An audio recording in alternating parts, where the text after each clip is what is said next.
합독했던 말씀 중심으로 고난 그 이후라는 제목으로 은혜의 말씀을 나누겠습니다. 대한민국의 영어 교과서의 저자일 뿐만 아니라 번역가였고 수필가였고 칼럼니스트인 한 여인이 있었습니다. 그분은 대학에서 영문학을 가르쳤던 교수입니다. 태어나서 5살까지 자기가 스스로 앉아보지 못했다고 합니다. 왜냐하면 태어날 때부터 일급소아마비 장애라는 아픔을 안고 태어났기 때문에 그렇다고 했습니다. 그럼에도 불구하고 그는 꿋꿋하게 자기 삶을 갖고 갔습니다. 그런 중에 또 한 번이 시련이 찾아왔습니다. 나이 49세에 유방암이 찾아왔습니다. 얼마 되지 않아서 척추까지 전이가 되어가지고 14번의 항암 치료를 받았습니다.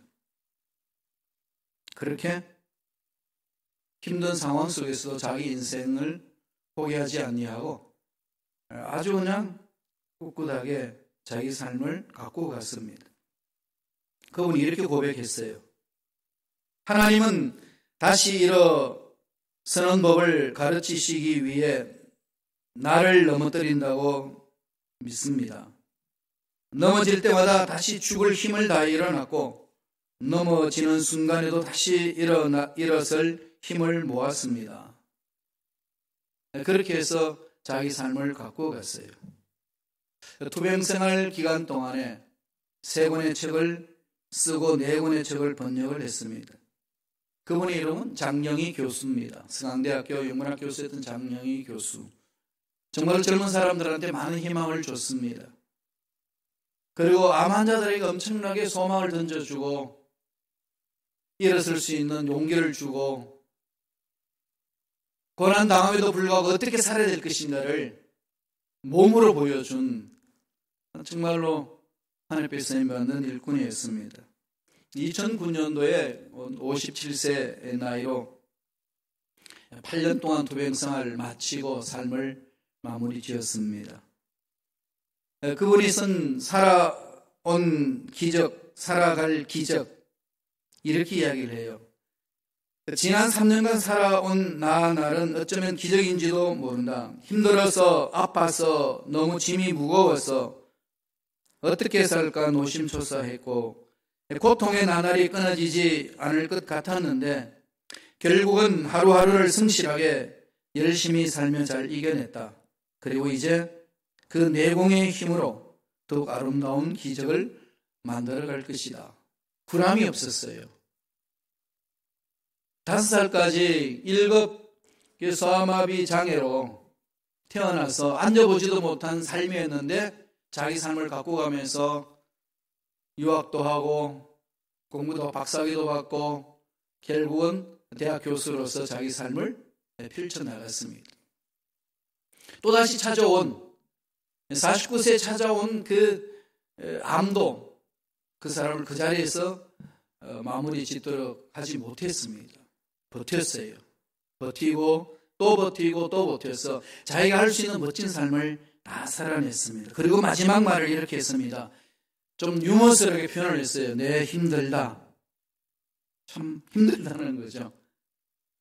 우리 모두에게 그 네, 참 힘들다. 이 말을 말로 바꿔가지고 네, 힘들다. 유머스러운 메시지를 전하면서 뭐라고 얘기했냐면 이 말을 뒤집어 보세요. 네, 힘들다. 뒤집으면 뭐가 됩니까? 다들 힘내. 머리가 돌아가나요? 네, 지금 코로나 바이러스로 인하여서 여러 가지 사람들이 어려워하고 있습니다. 힘들어하고 있습니다. 다 그러죠. 나 힘들다. 내 힘들다. 네, 내 힘들다 이 말은 뒤집으면 다들 힘내. 네, 힘내면서 사는 것이 우리 인생의 삶 아니겠습니까? 누구나 할 것 없이 아픔을 안고 삽니다. 고통을 끌어안고 삽니다. 자녀의 일로, 가정의 일로, 사업의 일로, 직장의 일로 어떤 모양이든지 그런 일들이 있습니다. 끊임없이 인생에는 고통과 역경이 쓰나미처럼 우리를 감싸옵니다. 누구도 거부할 수도 없고 막을 수도 없습니다. 그러나 하나님은 능력이 많으신 분이기 때문에 하나님 능력을 믿는 자는 그 고난과 맞서서 이겨낼 수는 있습니다. 하나님 믿는 자들이 선택할 수 있는 특권 아니겠습니까? 다 안 된다고 다 절망이라고 해도 하나님은 살아계시기 때문에 그 능력을 믿는 자들은 능히 그 문제를 극복할 수 있는 힘이 있다는 겁니다. 기회가 있다는 겁니다. 오늘 본문에서 그러한 것들을 우리에게 말씀합니다. 당당하게 고난을 헤쳐나가는 한 인물이 등장됩니다. 한 정상을 위해서 끊임없이 도전하고 넘어져도 다시 도전하고 사람들이 그거에도 다시 그 속으로 뚫고 들어가고 나는 나라고 외치면서 내 인생을 살아갑니다. 오늘은 3일절입니다. 3일 운동이잖아요. 3일 운동을 한 날이지 않습니까? 이 날 무슨 날이죠? 예.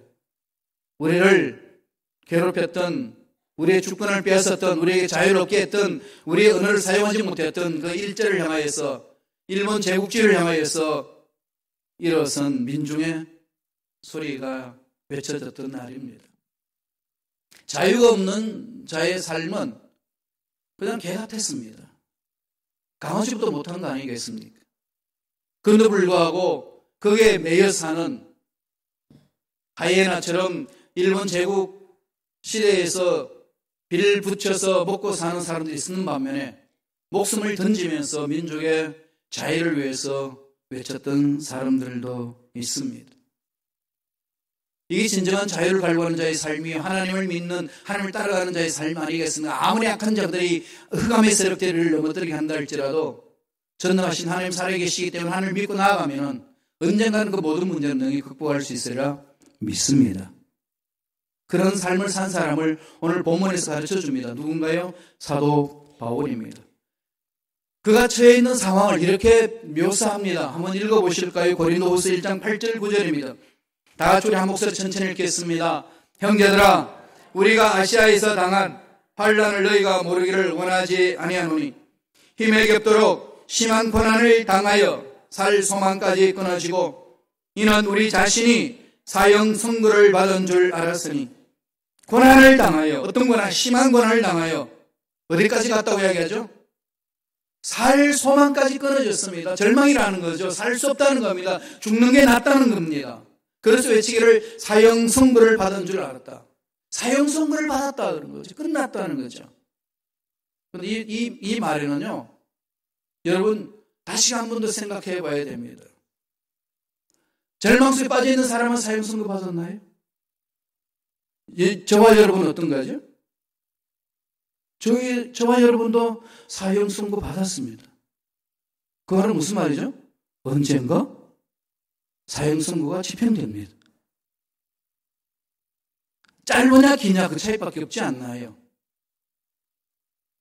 누구나 할 것 없이 모든 인간으로 태어난 사람에게는 이 사형 선고를 받은 상황에 처해져 있는 거죠. 절망 속에 빠져 있는 이 사도 바울이 하나님 일을 사역하다가 살 소망이 끊쳤다. 얼마나 힘들고 어렵고 고통스러웠으면 살 소망이 끊쳤다고 그렇게 고백하고 있을까요? 끝났다는 거죠, 인생.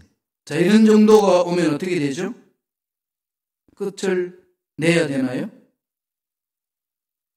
그런데 끝난 게 아니죠. 하나님이 나를 어떻게 만져주시느냐에 따라서 삶은 달라집니다.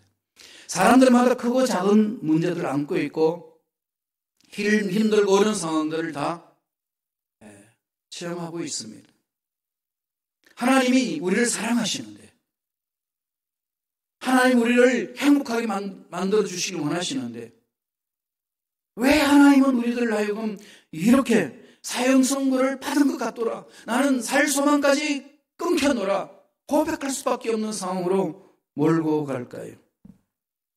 나중에 바울이 고백하는 거 보면은요, 고린도후서 11장 23절 이하에 보면은 옥에 갇히기도 하고 매도 수없이 맞고 돌로 맞아 죽을 뻔도 하고 타고 가던 배가 3번씩이나 파손당하고 강의 위험도 강도의 위험도 수많은 고난을 당했다고 고백하고 있습니다. 무엇 때문에 그랬을까요? 그리스도의 피 묻은 복음을 전하기 위해서 달려갔던 그 삶이었습니다. 오직 그 한 길밖에 없었습니다. 그런데 왜 그에게 그렇게 어렵고 힘든 일을 맛볼 수 있도록 인도하셨을까요? 어떻게 잘못 생각하면은 내가 이 길 가는 게 하나님이 기뻐하시는 길이 아닌가 보다. 잘못된 길인가 보다. 잘못된 음성을 듣고 나오나 보다. 회의를 품을 수 있고 돌아갈 수 있습니다. 완전히 갈림길에서 어떻게 선택할지 몰라서 우왕좌왕할 수도 있습니다. 그런 걸 흔들리는 거잖아요. 그런 바울이 흔들리고 있어요. 살 소망이 끊겼다. 사형 선고 받은 것 같다. 이런 걸 누누이 이야기하면서 바울은 그 상황을 새롭게 해석을 해냅니다.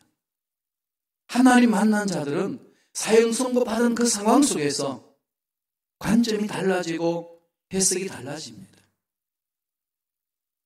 이게 하나님의 능력을 체험한 자의 모습 아니겠습니까? 바울은 어떻게 고백하나요? 첫째로, 나에게 왜 고난을 주느냐? 이렇게 이야기합니다. 고난은 하나님만을 의지하게 합니다. 내린 결론이에요. 고난이 왜 오느냐? 하나님만 의지하라고. 우리 삶을 한번 돌아보실래요? 돈이 풍성해지고 내 앞날이 열려져 있고 자녀들이 잘되고 집안이 편안할 때 여러분 하나님 앞에 매달리는 빈도와 돈도 없고 힘들고 어렵고 앞길이 막혀있을 때 하나님 앞에 나와서 매달리는 빈도수가 어떠신가요? 이것도 저것도 한 번도 안 해봐서 모르시나요? 사람은 아무것도 안 해도요, 그런 극황사업으로 몰고 가게 되면 어떻게 하죠? 두 손 바짝 듭니다. 그게 육체를 입고 있는 인간이요, 감정을 가진 인간의 삶입니다. 장사 없습니다. 두 손 들 수밖에 없다는 거죠. 바울이 자기 삶을 통해서 돌아보니까 왜 나에게 이런 고난을 주실까? 왜 하나님 일을 하는데 왜 이런 일들을 어렵게 하실까? 왜 이렇게 사람들이 자꾸 나를 대적할까? 바울이요, 엄청나게 복음을 전하면서 사람들로 하여금 모함을 많이 받았습니다. 네 병도 못 고치는 주제에 무슨 돌아다니면서 병 고친다고 난리를 치고, 다른 사람 다 사도에 고난이 있다고 이야기해도 너 고난의 증명서가 어디 있냐? 대적했습니다. 그럼 담임 목사로 인정을 안 해준 교회에서 목회한 사람이 사도 바울이에요. 한번 상상해 보세요. 그런 교회 공동체 목회가 어떻게 될 건지. 네, 끊임없이 바울은 그분을 고민하면서 외칩니다. 내린 결론은 고난은 하나님만을 바라보게 하신다. 하나님만 바라보게 하신다. 그만이 답이라고 외치는 거죠. 말씀 한번 읽어보실래요? 고린도후서 1장 9절 말씀 한번 읽겠습니다. 다 같이 읽습니다. 우리는 우리 자신이 사형 선고를 받은 줄 알았으니 이는 우리로 자기를 의지하지 말고 오직 죽은 자를 다시 살리시는 하나님만 의지하게 하십니다.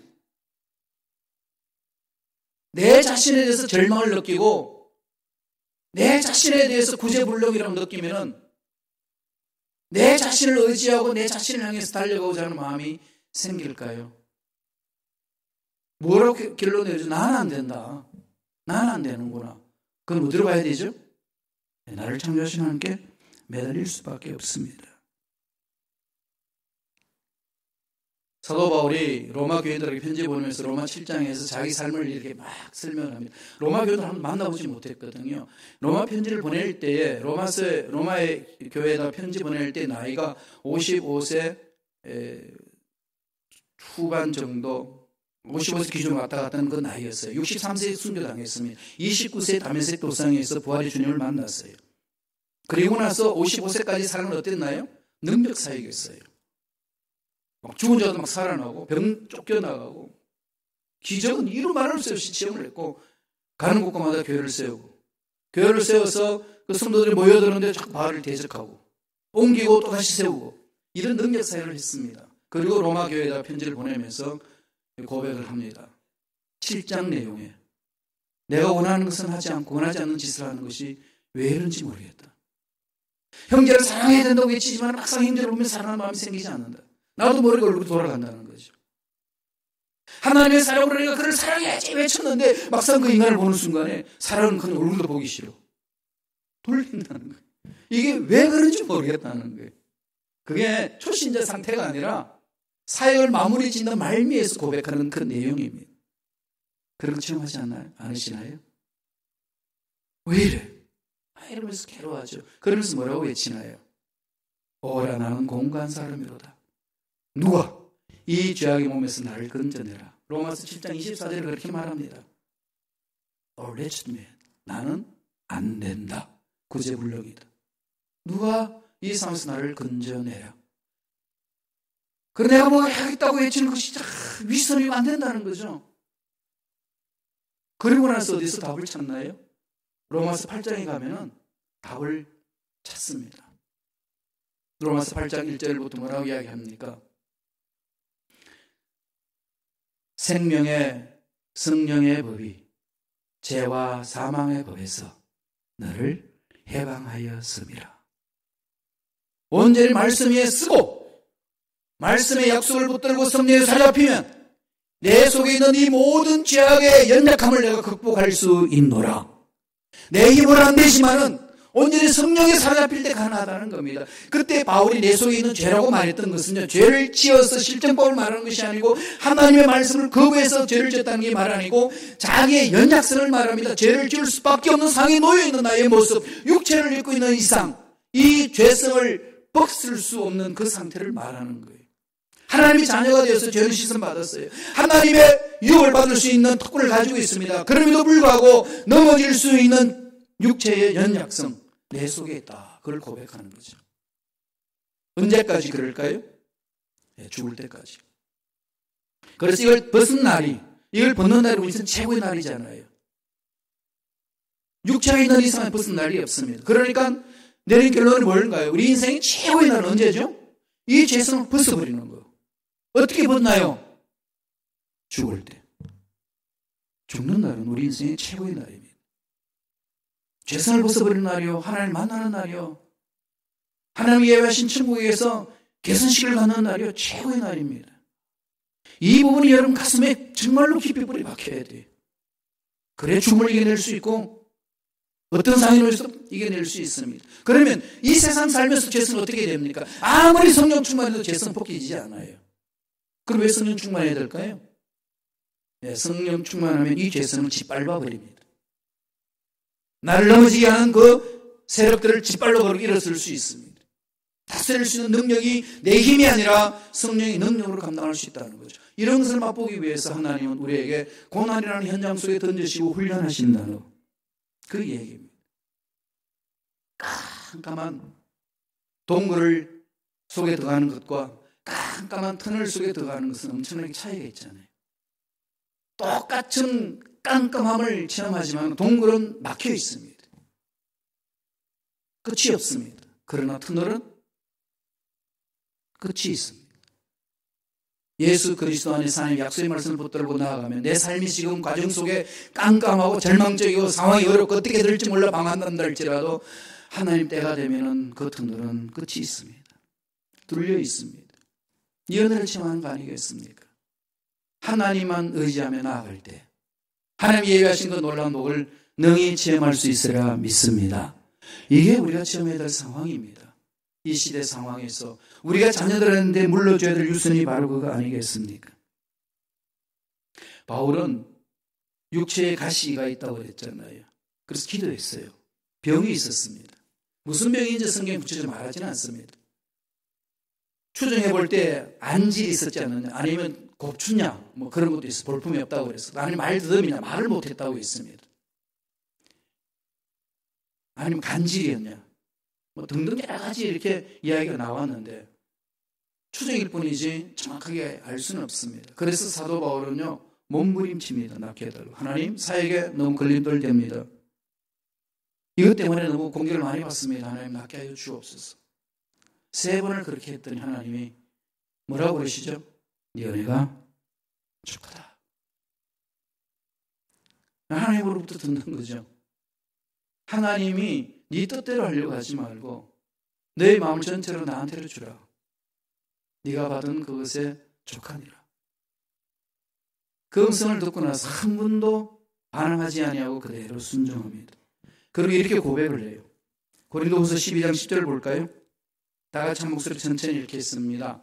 그러므로 내가 그리스도를 위하여 약한 것들과 능력과 궁핍과 박해와 공고를 기뻐하노니 이는 내가 약한 그때의 강함이라. 내가 약하면 어디로 가죠? 강한 주님 앞에 갑니다. 내가 강하면 주님 앞에 가지 않습니다. 나 스스로 살 수 있으니까. 여러분 왜 기도하지 않는다고 생각하면 늘 말씀드리지만 자신을 돌아와 보세요. 왜 기도하지 않고 살까요? 바빠서 그렇잖아요. 너무 바쁘죠? 기도하기. 근데 가만히 보세요. 아무리 바빠도 훌륭한 파티 초청 오면 그냥 달려가잖아요. 그죠? 좋은 일은 다 뛰어들지 않나요? 그리고 아무리 바빠도 병원에 가가지고 큰 병이라고 진단받아야 된다고 하면 만사 다 제쳐놓고 달려갑니다. 왜 하나님께 기도 안 한다고요? 기도 안 해도 살만하니까 라고 착각하니까.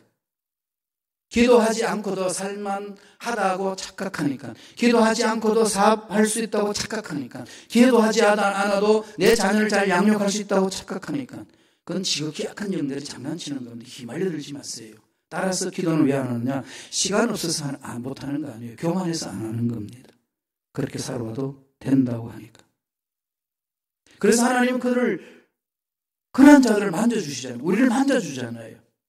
하나님이 저를 엄청나게 많이 만져주셨어요. 하나님 만져주시다는 것은 뭘까요? 엄청난 고난 속에 빠뜨리셨어요. 나에게 왜 이런 고난을 주셨나요? 이해할 수 없는 고난이었습니다. 생각해보세요. 17살부터 23살까지 투병생활을 했습니다. 계력성 늑막염 폐결핵으로. 정말 세상 전부를 차지할 만한 그 나이 때 다 놓아야만 되는. 그냥 인생 자체 살지 말아야 된다고 하는 결론을 내릴 수밖에 없도록 이끄신 하나님. 그 외침, 그 하소연, 여러분 그 10대가 그 몸부림치는 걸 상상할 수 있을까요? 정말 저는 그 시간 돌아가고 싶지 않은 그 시간이 저에게 있습니다. 그런데 내린 결론은 그것 때문에 제가 예수님을 만났어요. 하나님 보시 얼마나 교만 덩어리였으면 그렇게 만져주셨을까요? 여러분 그냥 일어나는 세상의 삶을 아무렇게나 생각하면서 살지 마세요. 하나님이 던지는 메시지가 있습니다. 지구촌에 지금 일어나는 이 전염병 속에서 하나님 주시는 메시지 들으셔야 돼요. 뭘까요, 하나님? 어떻게 해야 됩니까? 알아야 됩니다.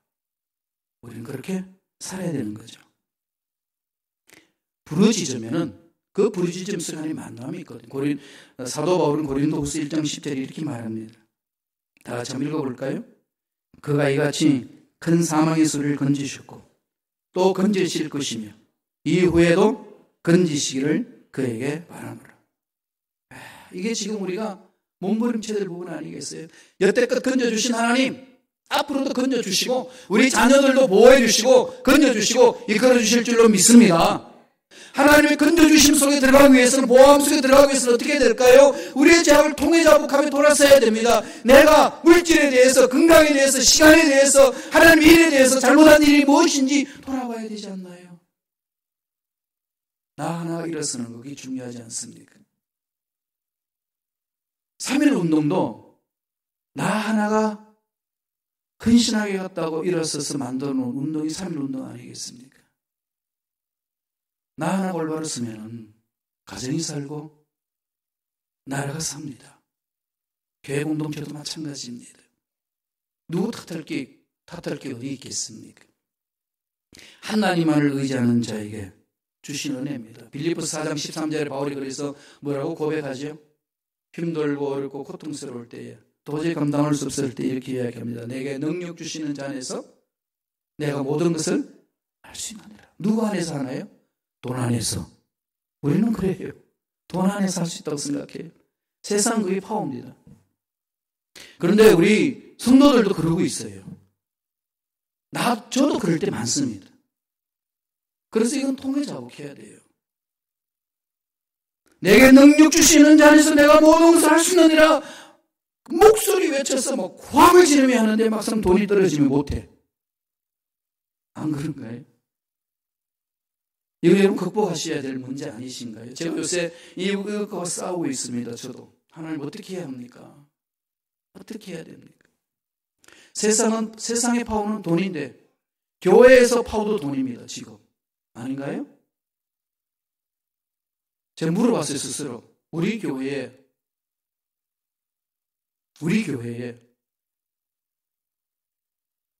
해마다 120만 불 헌금하는 사람이 있으면 내가 그걸 어떻게 대할까? 어떻게 대했으면 좋겠어요, 여러분? 똑같이 대해야 되는데, 똑같이 섬겨야 되는데, 그러기가 쉽지 않다는 걸 제가 여기 이민교회에서 목회해 보니까 거의 오더라고요. 체육관을 짓고 싶은데, 주여 100만 불짜리 체육관을 짓고 싶은데, 사업가 100만 불짜리 사업 투자할 수 있는 사람 한 사람 있으면 되는데, 주여 보내주옵소서. 근데 그건 오늘 얻고 다닐 텐데. 하나님이 꿈깨라고 그러시더라고요. 하나님의 역사는 우리 인간의 생각으로 이루어지는 게 아니고, 비록 우리 약하다고 느끼지만, 보잘것없다고 느끼지만, 우리가 무릎을 꿇고 기도할 때 전능하신 하나님 움직이시고 귀한 역사를 일으켜 주실 줄로 믿습니다. 내 힘들다. 이 말은 뭐라고요? 다 힘을 내. 다들 힘내. 다들 힘내. 믿음으로 일어서는 겁니다. 하나님만 의지할 때 그렇게 능력을 체험할 수 있는 거 아니겠습니까? 고난 이후에 찾아온 은혜입니다. 마지막 두 번째로, 고난은 서로에게 위로의 사람을 만들어줍니다. 동면상련이라는 말이 있잖아요. 그죠? 전 이렇게 아무리 바빠도 병원에 입원하면 그냥 달려가잖아요. 제가 몸을 아파봤기 때문에, 병원에 입원해봤기 때문에 그 아픈 사람 심정을 너무 잘 압니다. 사람은 어려움에 한번 청해봐야 비로소 그 어려움을 알 수 있는 거예요. 서로 위로자가 되게 만들어주신다는 거죠. 말씀 볼까요? 고린도후서 1장 4절입니다. 한 목소리 천천히 읽겠습니다. 우리의 모든 환난 중에서 우리를 위로하사 우리로 하여금 하나님께 받는 위로로서 모든 환난 중에 있는 자들을 능히 위로하게 하시는 이시로다. 상처받은 사람들이 치유자로 나설 수 있어요. 고통받은 사람들이 고통당한 사람들을 위로해 줄 수 있습니다. 자식을 잃어본 사람이 자식을 잃은 사람에게 나가서 말 한마디가 그 사람을 위로할 수 있습니다. 우리의 삶은 그런 거 아닌가요? 따라서 저와 여러분 삶에 고난이 수없이 찾아올 수 있습니다. 이런 고난 저런 고난. 그런 그 고난 속에서 하나님 주시는 메시지, 그걸 찾는 게 저와 여러분의 중요한 포인트 아니겠습니까? 막연하게 던지지는 않습니다. 살려주시고 회복시켜 주셔서 저와 여러분 삶에 그 은혜를 체험하고 고난받는 자 위로하시기 위하여 찾아주신다는 겁니다. 고린도후서 1장 6절에 사도 바울이 이렇게 고백을 합니다. 다 같이 한 목소리 천천히 읽겠습니다. 우리가 환난 당한 것도 너희가 위로와 구원을 받게 하려 하는 것이요 우리가 위로를 받는 것도 너희가 위로를 받게 하려는 것이니 이 위로가 너희 속에 역사하여 우리가 받는 것 같은 고난을 너희도 견디게 하느니라. 고난받고서 하나님 앞에 일어선 그들을 옆에서 묵묵히 지켜보면 어떻게 하겠습니까? 그냥 은혜가 되지 않나요? 정말로 꿋꿋하게 살아가는 것. 어릴 때부터 5급, 1급 장애에 소아마비 장애였던 그 여인이 49세에 또 유방암으로 인하여가지고 척추암까지 가고, 그래도 불구하고 전혀 요동함 없이 자기 삶을 꼭 살아가는 그 모습을 지켜봤을 때 학생들은 환호했습니다. 다 무릎을 꿇고 감격했습니다. 삶은 저렇게 살아야 돼요. 무슨 말이 필요하겠습니까? 그들에게. 살아주는 그 모습 속에서 감격이 있고 위함이 있는 거 아니겠어요? 저와 여러분 속에 고통이 있을 수 있고 고난이 있을 수 있고 어려움이 있을 수 있습니다. 왜 그런 걸 주실까요? 하나님이 그것을 통해서 하나님을 의지하게 하시고 참 하나님으로부터 위로함을 받고 서로에게 위로를 해주는 자가 될 수 있도록 하나님 인도하시기 위해서 해주신다는 겁니다. 그게 바로 주님을 닮아가는 삶 아니겠습니까? 교회는 이런 것을 체험하는 곳이고 이런 것들을 서로 나눠주는 곳입니다. 그게 예수 그리스도 권세를 드러내는 것 아니겠습니까? 따라서 우리는 이 방향을 향하여 마음을 집중하고 몸부림을 쳐야 합니다. 때가 되면 하나님께서 하나님 앞에 올바로 서서 일을 할 수 있도록 이것저것 필요한 우리 모든 것들을 분명히 채워주시리라 믿습니다. 때가 되니까 아름다운 성경도 주셨잖아요. 때가 되면 정말로 멋진 체육관 반드시 주시리라 믿습니다. 기도하는 거예요. 저는 주여 제가 은퇴하기 전까지 반드시 체육관을 짓고 사라지게 하여 주옵소서. 그러기 전에 그럽니다. 체육관 짓고 사라지는 것이 아니라 체육관 짓고 운동하면서 살게 하여 주옵소서. 맛보고 싶은 거예요. 언제 그렇게 할 수 있겠어? 그러고 싶겠죠? 예. 하나님 정한 시간요, 여러분 몰라요. 정말 꿈이 있어요. 그게 막 애들 농구 코트, 배구 코트도 넣고, 어르신들 탁구 치는 탁구장도 만들고, 또 근데 요새 좋아하는 젊은이들 뭐가 있습니까? 스크린 골프도 넣어주고.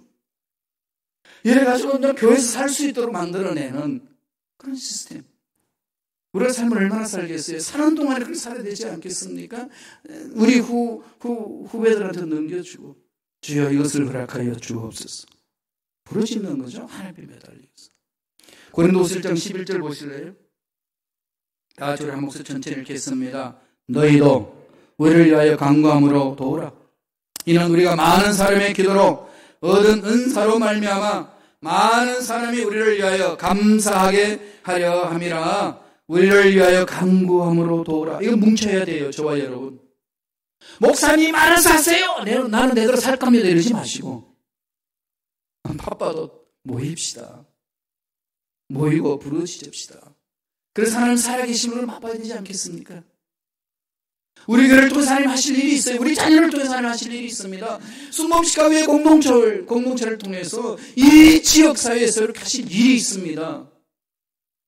하나님 앞에 매달려 부르짖는다면 참 위로자로서 우리는 설 수 있고 하나님의 위대하심을 드러낼 수 있는 일꾼으로 자리매김을 반드시 할 수 있는 줄로 믿습니다. 달려갑시다. 일어서서 달려갈 때입니다. 그래서 하나님 주시는 그 은혜를 듬뿍 체험하고 힘있게 일어서서 하나님 일을 감당하는 것. 그런 교회 공동체로 나아가는 겁니다. 말씀을 정리하겠습니다. 왜 고난 속에 들어갈까요? 왜 어둠 속에 빠질까요? 왜? 하나님만 의지하라고. 정리하라는 겁니다. 그렇잖아요, 여러분. 내 인생에서 끝난다면은, 여러분, 내 삶에 뭐가 의미가 있겠습니까? 하나님과 나의 관계 속에서, 하나님 의지해서 만들어 놓은 것, 회복하셔야 돼요. 그리고 힘들고 어려워하고 말씀을 들으지 못한 사람 찾아가서 격려해주고 위로하고 함께 가자. 손에 손 잡고 가는 겁니다. 그런 역사가 저와 여러분 삶 속에 넘쳐나기를 간절히 축원합니다. 기도하겠습니다. 하나님 아버지 감사합니다.